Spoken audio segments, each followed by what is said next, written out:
لیکن اس کے لیے اب یہ دو صورتیں ہیں، اور یہاں خاص طور پر نوٹ کر لیجئے کہ یہ معوذتین یہ ایک صورت بھی ہو سکتی تھی، لیکن قرآن حکیم میں جو عام مزاج ہے کہ صورتیں جوڑوں جوڑوں کی شکل میں ہیں، تو دو حصوں میں تقسیم کر دیا. اور اس کی تقسیم کیا ہے؟ ایک وہ چیزیں ہیں جو انسان پر باہر سے حملہ آور ہوتی ہیں، اور ایک چیز وہ ہے جو انسان کے اپنے اندر سے حملہ آور ہوتی ہے.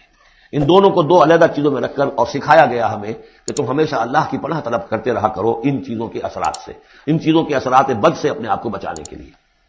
بسم اللہ الرحمن الرحیم. قل اعوذ برب الفلق، کہو کہ میں پناہ میں آ گیا صبح کے رب کی. فلق، فلق ویسے تو یہ لفظ ہم پڑھ چکے ہیں سورہ انعام میں. فالق الاصباح، رات کی تاریکی کا پردہ پھٹتا ہے اور سپیدہ سحر نمودار ہوتا ہے.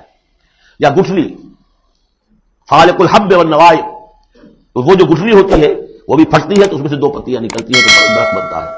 اس اعتبار سے فلق سے مراد یہاں صرف صبح نہیں ہے، بلکہ جو اگلی صورت میں آ رہا ما خلق، جو بھی کچھ اس کائنات میں اس نے پیدا کیا ہے در حقیقت وہ عدم کا پردہ چاک کر کے اس کو وجود بخشا ہے. عدم سے، عدم محض سے، کریشن ایکس نہیں لو، بغیر کسی شے کے کسی شے کو بنانا. تو قل اعوذ برب الفلق من شر ما خلق، میں پناہ میں آتا ہوں اس کی تمام مخلوقات کی پناہ سے.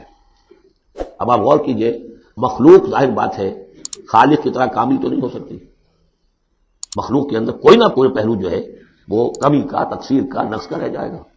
تو گویا کہ ہر مخلوق میں شر کا پوٹینشیل ایلیمنٹ موجود ہے. یہ دوسری بات ہے کہ اللہ تعالیٰ کسی کو سہارا دے دے، کسی کو تو اپنی طرف سے عصمت عطا کر دے، اپنی طرف سے خصوصی پروٹیکشن عطا کر دے. پوٹینشیلی خلق جو ہے وہ گویا کہ مستلزم ہے، اس کے ساتھ شر کے اندر کا پہلو موجود ہوگا. قل اعوذ برب الفلق من شر ما خلق، یعنی وہ شر جو ہے خود اپنی جگہ پر کوئی علیحدہ مستقل وجود رکھنے والی شے نہیں ہے، بلکہ وہ شر جو ہے خلق کے اندر جو کمی کا پہلو ہے. جیسے ہم نے انسانوں کے بارے میں پڑھا، خلق الانسان من عجل، انسان کی سرشت میں جلد بازی ہے. خلق الانسان ضعیفا، انسان کمزور پیدا کیا گیا ہے. جو اس کا فطرت والا پہلو ہے، جو روحانی پہلو ہے، وہ تو ہے انا خلقنا الانسان فی احسن تقویم. لیکن جو یہ حیوانی پہلو ہے اس کا جو مادی وجود ہے، اس میں تو ذوق بھی ہے. ان الانسان خلق ہلوعا اذا مسہ الشر جزوعا واذا مسہ الخیر منوعا. یہ تمام چیزیں جو ذہن میں رکھیے.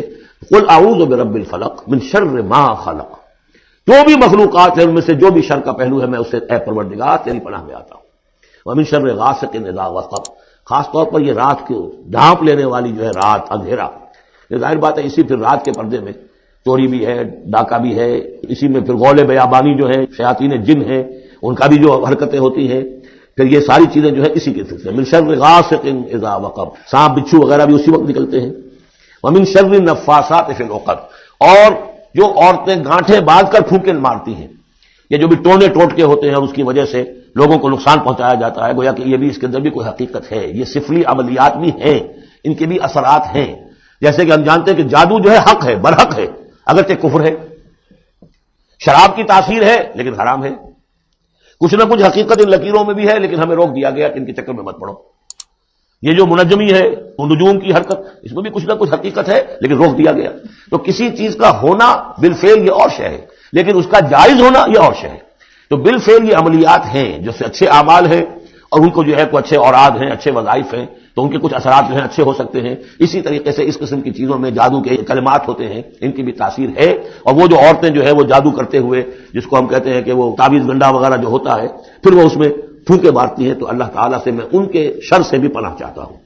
ومن شر حاسد اذا حسد، اور حسد کرنے والے کے شر سے بھی میں اللہ کی پناہ طلب کرتا ہوں، جبکہ وہ حسد اپنا استعمال کرے. اگر حسد ہے دل کے اندر ہے تو بات اور ہے، حسد کو بروئے کار لائے وہ، اور وہ انسان کے درپے ہو جائے اس حسد کی وجہ سے اس سے کوئی نقصان پہنچانے کو. اور اسی کتابیں ہے عین، العین حق، کہ اگر انسان اس حاسدانہ نگاہ سے کسی کو دیکھتا ہے اس کے بھی اثرات ہوتے ہیں، اور اس دیکھنے کے بھی کچھ برے اثرات جو ہیں وہ ظاہر ہو جاتے ہیں. تو یہ تمام چیزیں اپنی جگہ پر ہیں، لیکن ان سے پناہ کرنے کے لیے آپ لمبے چوڑے کوئی اور چکروں میں نہ پڑیں. یہی معوذتین اللہ نے جو محمد رسول اللہ کو تلقین فرمائے، سارا دار و مدار ان پر ہونا چاہیے. تعوذ کرتے رہیں، اس لیے کہ ہم پڑھ چکے ہیں سورہ بقرہ میں کہ حضرت سلیمان کے زمانے میں جنات جو تھے انہوں نے یہ سارے کام شروع کیے تھے، اور لوگ ان سے سیکھتے تھے جادو ٹونا. اور آج بھی نقش سلیمانی کے نام سے بکتے ہیں اس قسم کے جو بھی تعویذات ہوتے ہیں، اور وہ دھندا بنا ہوا ہے.